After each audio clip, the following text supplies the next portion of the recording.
Now, if you don't know what Friday Night Fridays is, technically you must have just subscribed. You guys don't want to send no videos in. What's up with that?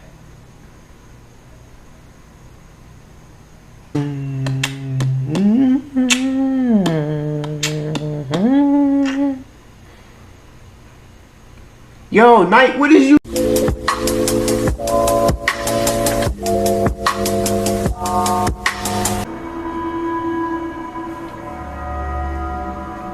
So this story takes place when I was about 16 years old. At my school, I played for the volleyball team, and every year we would go to a camp and do volunteer work for this guy.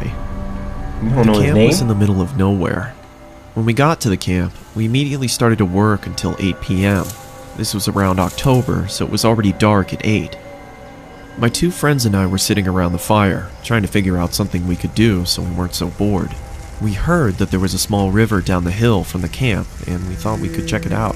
No. The problem is that it was some guy's property, and the owner of the camp told us to not disturb him since the guy was a little strange. The one in the blue, he looked like he don't care. We weren't really supposed to leave the camp, but being 16 years old, we loved breaking the rules. We walked about 10 minutes from the camp and finally reached the river. It was bigger than we expected, and there was a large wooden bridge that crossed it. The bridge was about 20 feet long and was big enough to let a truck go over it. My two friends and I decided to go under the bridge and check it out. As we were walking by the shoreline, we saw two headlights off in the distance moving towards the bridge, so we bolted underneath it and hid. We then heard the truck roll over our heads and to the other side. My friends and I chilled there for a while, just talking and throwing rocks in the water. It was about 8:30 at this time, and now it was pretty much pitch black. That's when we started to hear a slow rumble in the distance. The same truck had come back, and this time it was moving much slower. We stayed put under the bridge, stifling our laughter. Eventually, the truck moved over the bridge, but rather than going over to the other side, the truck stopped right on top of us. The only thing you could hear was the rushing water and the hum of the engine. Then, the door of the truck swung open, and out came a loud thump on top of the bridge. Then we heard a loud scream saying, "I know you're out there! I'm gonna find you!" I looked at my friends and they were both shaking in fear. This must have been the crazy property owner, and he seemed pissed that we were on his land. He started screaming and saying he was gonna hurt us if he finds us. We could see that he had a flashlight and he was swinging it around looking for us. We heard loud thumps as he walked around a little bit, calling out for us, and thank God he never went under the bridge. Eventually, it went silent, and it sounded as if he went back into his truck. I was too terrified to move. We sat there for about 10 minutes, and then my one friend, who we'll call Trevor, whispered in my ear, saying that we have to go. I gave him a quick nod, and in slow motion, we moved out from under the bridge. We started to army crawl on the shoreline of the river, and I remember looking behind me to see the top of the bridge. I saw a white Ford F-150. In the driver's seat was the man, staring right at me with a sinister smile, and he even gave me a little wave. At that moment, I screamed. Yeah, you better, y'all gotta go. My friends saw me run and took off after me. I could hear screaming from behind us. I took a quick glance behind me and saw that he was chasing after us, and I couldn't quite make out the object in his hand. And he got a whole knife. But it seemed to be a weapon of some sort. We ran into the forest and ducked behind a bush. It was pitch black in the forest, and we couldn't hear a thing. We sat there for a while, just shaking. The man never walked by us, and we never heard him. After we gathered our courage, we got up and walked back to camp, got into our tents, and tried to fall asleep. The next morning, we talked to the camp owner about the man that owned the property of the river. The camp owner said that he didn't know much about the man, but he knows that he has some mental problems and he'd been accused of assault. I'm so happy that we were able to escape from underneath the bridge. I can't imagine what would have happened if he caught us.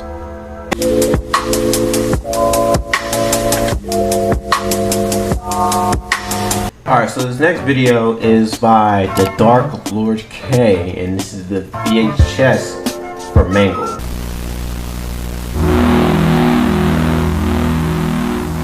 I'm not gonna lie, I remember movies used to have this popping up every time.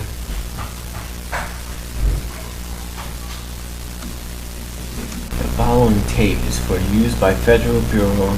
I couldn't read that. Copying, recording, sound, or video. Sharing the tape is unauthorized. Freddy's Jr.'s Pizza Parlor. Hurricane.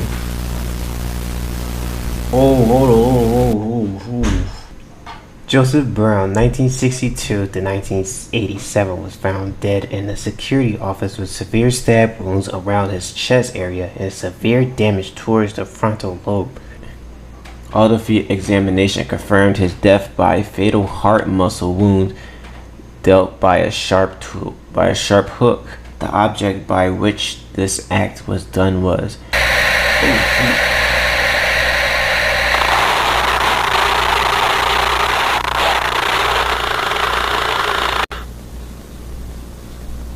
Hey Jack, you finished yet? After many painfully long hours, yes. Damn it, those fucking kids will never learn to keep their own hands to themselves. I keep telling you, man, we have to get rid of her or replace her with a new, different character or something. No, that won't work, and you know it. I really don't want to do that again. Not because it's a waste of my time, but when I started working, I just got goosebumps all over my back. It almost felt like something didn't want me there, or something like that. From epoxy? Are you seriously scared of me? No, man, I don't know, but something doesn't feel right with her. I mean, I can't see what keeps seeing her, you know? Well, knowing the fact that she's the only animatronic that can walk around during dinner time or birthday events, kids really do see something in her. I mean, seriously, I don't think it's a good idea that she should be walking around the place freely. Yeah, no. Do you not realize the liability risk that we're taking right now because of it? I mean, not to mention that while I was working on her fucking power supply turned on by itself. I mean, of course she wasn't moving, but that shit was still fucking creepy, man. Got this feeling like there was someone watching me from a distance, probably from where you're standing right now. Okay. 3 things. 1, there is no such thing as ghosts. 2, it's just me and you here. And 3, she is unplugged. She can't do anything to harm you. Personally, I've always wanted to ask the boss if we could leave her as a take-apart and put back together, like, for the children's entertainment. After that, we could bring up that old Foxy model back from Predators. No. That should scare them away, man. Maybe that could work. Hey, forgot to take my damn meds this morning. You're not feeling well. Why don't you go home? I'll take over your shit for tonight. No. You're staying with me. Is this your fifth night here? Yeah, it is.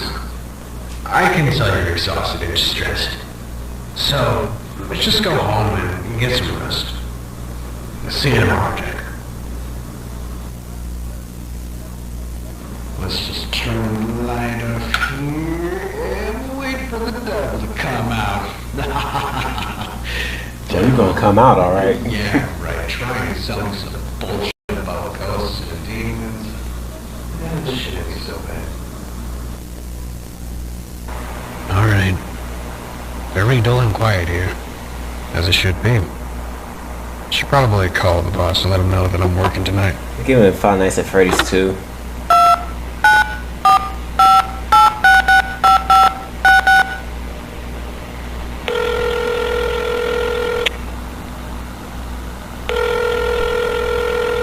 Amps didn't pick up the phone. Hello? Hey boss, it's me, Joseph. Just calling to let you know that I'm taking Jack's place for tonight. He felt really under the weather earlier, so I sent him home. He can have my day shift for tomorrow. Well, are you going to show up tomorrow then?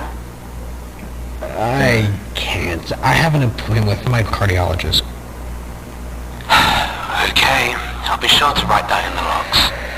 Alright, that sounds good. Are all the doors locked?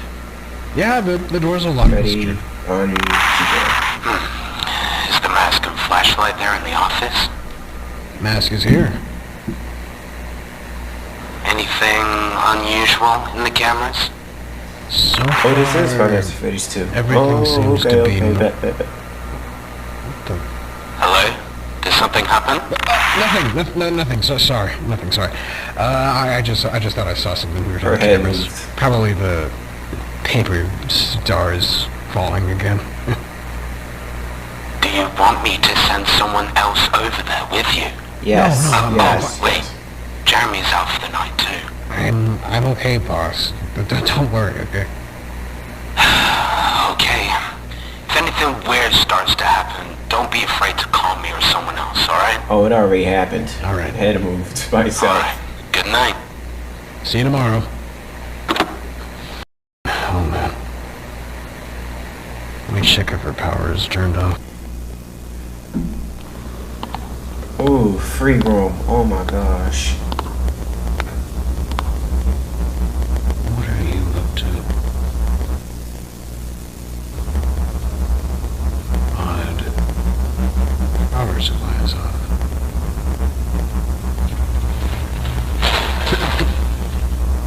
Hello, who's there?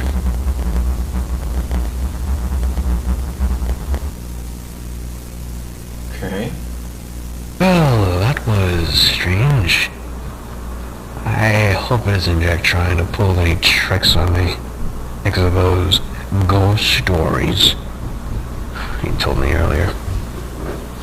Maybe it's my hunger that's making me delusional. Let's see what Jack left here. Oh, Jack, you mother... Garlic pizza rolls. Just microwave them for a few minutes and away we eat.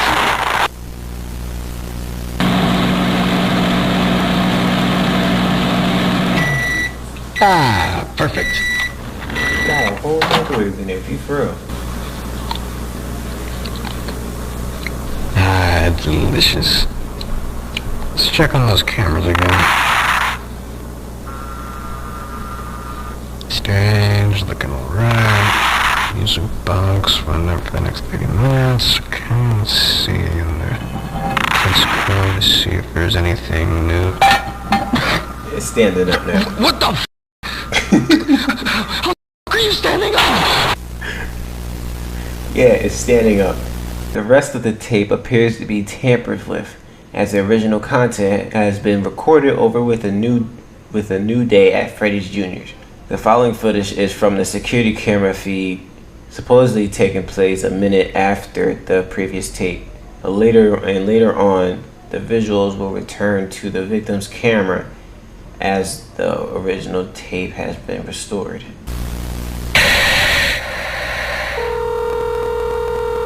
Come on, you mother... Answer me!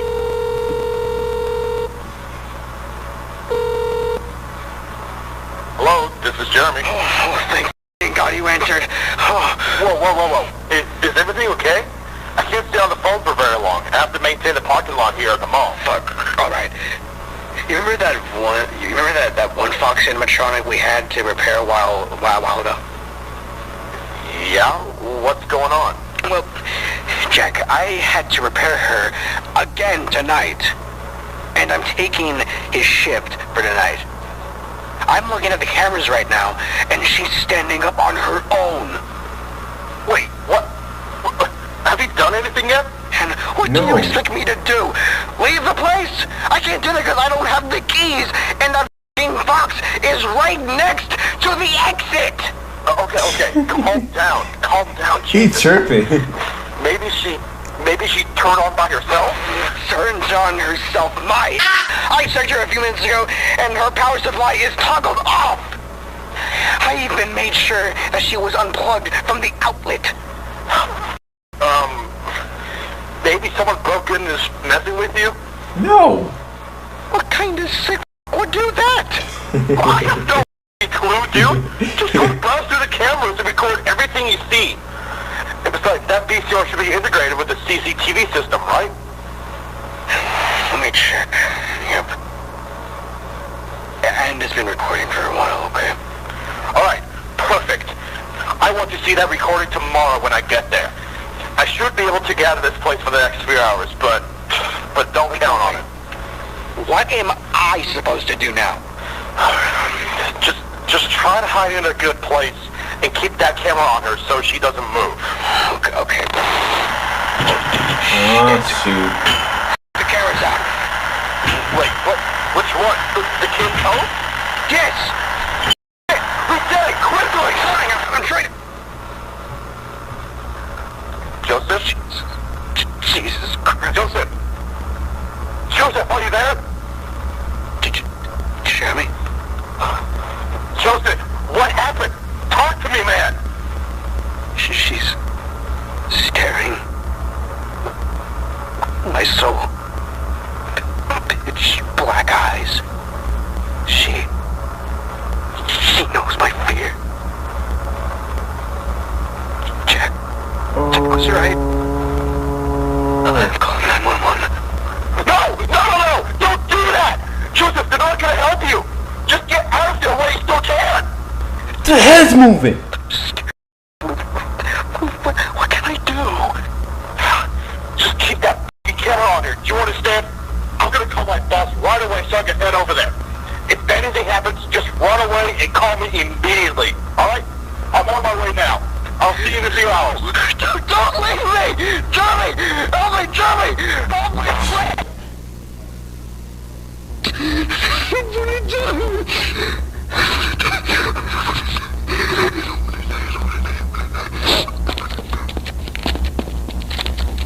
He's 50 or 100 run the dash to the exit.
Next one is by over at Horror Shorts Party, Horrifying Dark Web Horror Stories Animated.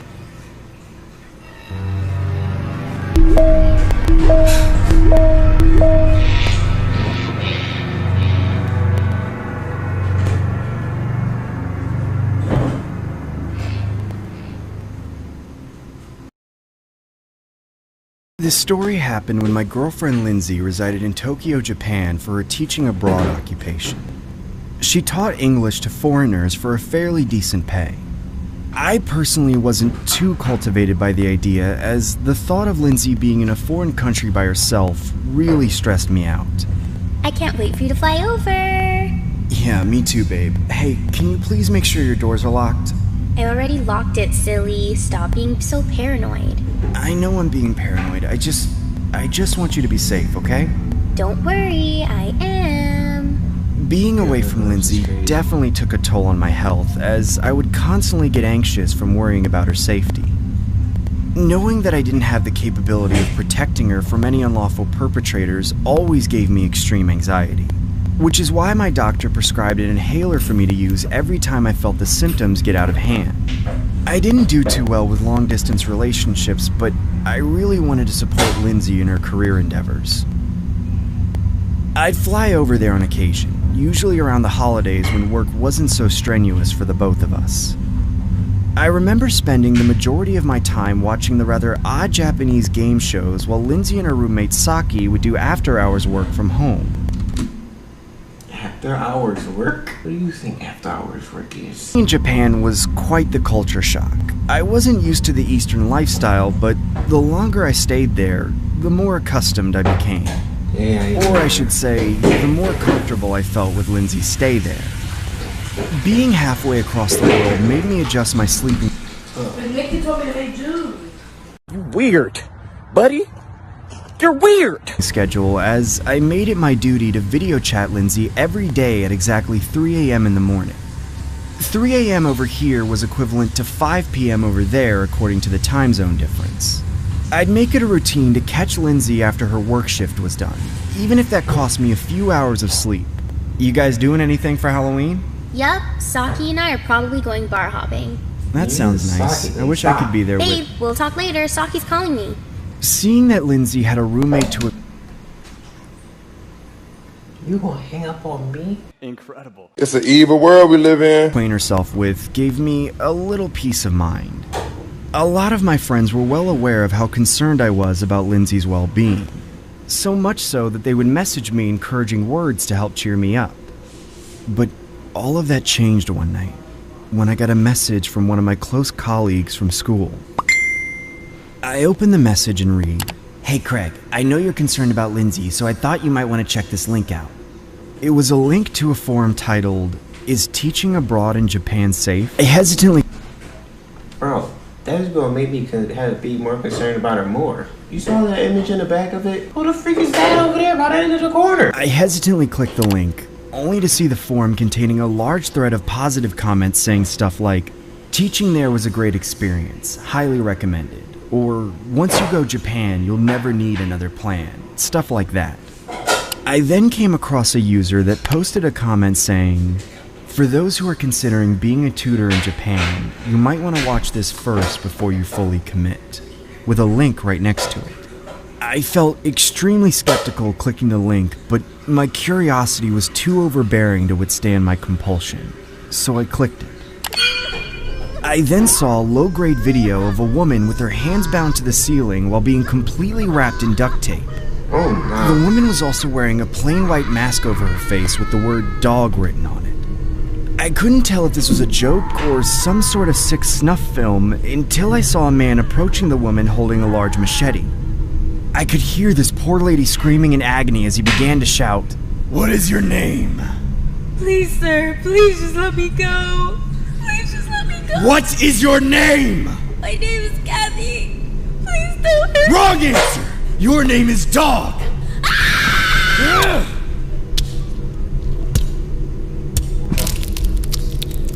That's when I exited my web browser and instinctively video called Lindsay. Oh no. It was about 3:15, the time I usually video call her. Answer the Why phone. now? Come on, answer the video call, damn it! I assumed she was still at work, or possibly out with the roommates, so I waited patiently for a return call at her convenience. I decided to stroll around Instagram for another hour or so till it was time to call it a night. I noticed Lindsay had posted a few pictures from the Halloween night out she had a couple days ago. It looked like a huge costume festival of some sort on the streets of Japan. That's when I spotted a shocking revelation in each of the photos presented. I saw a man wearing the same god mask as in the snuff film I'd seen earlier, nonchalantly masquerading in the background of the photos. He was in every photo looking towards the direction of where the picture was being taken. Or should I say, the direction of where my girlfriend and her roommate were. That's when I get a video call from Lindsay. I unnervingly accept it and see what seemed to be Lindsay and her roommate Saki wearing white masks with the words Dog 1 and Dog 2 written on them. "Hey, why the hell are you guys wearing that?" "I want to play a game." "Guys, who the hell is that?" They both stood there silent looking at the webcam, almost like my words didn't have any significant purpose to them. I then heard the man in the background saying, "Transfer $20,000 to Dog 2's PayPal account right now, or else they both die." "What the hell is going on? Please, leave them alone or I'll call the cops!" "So be it. Dog 2, take out Dog 1, now!" Please don't make me do this. "Do it! Dog 2, take out Dog 1 now, or else you're both getting taken out!" Hey, it's 2 girls versus 1. I mean, "Do it, Dog 2! Take out Dog 1 right now, or else I'm taking you both out!" That's when Lindsay raises a large kitchen blade in the air and stabs Saki in the neck. I can hear her gargling her own blood while struggling to gasp for what seemed to be her last remaining breaths on Earth. Dude, please stop this. I'm begging you. I'll do anything you want. Just please don't hurt my girlfriend. That's when the voice in the background revealed himself, only to unveil the same man wearing the god mask that I'd seen in the snuff film and Instagram photos earlier. He then grabbed Lindsay by the forehead and raised a huge machete in the air, saying, "Transfer the money or else this dog gets put down too." Dude, please, I'm transferring the money right now. That's when I grabbed my phone and immediately began to transfer $20,000 to Lindsay's PayPal account. Here, look, I transferred $20,000. Now please, can you let her go? I did everything you wanted. The man then approached the camera up close and began saying, "I'm just a guy trying to survive in this cold, cold world. I just do what I have to do to put food on my family's table, you know? By killing other people? That God has nothing to do with this." What the hell? I began a request for another video chat, but there was no answer.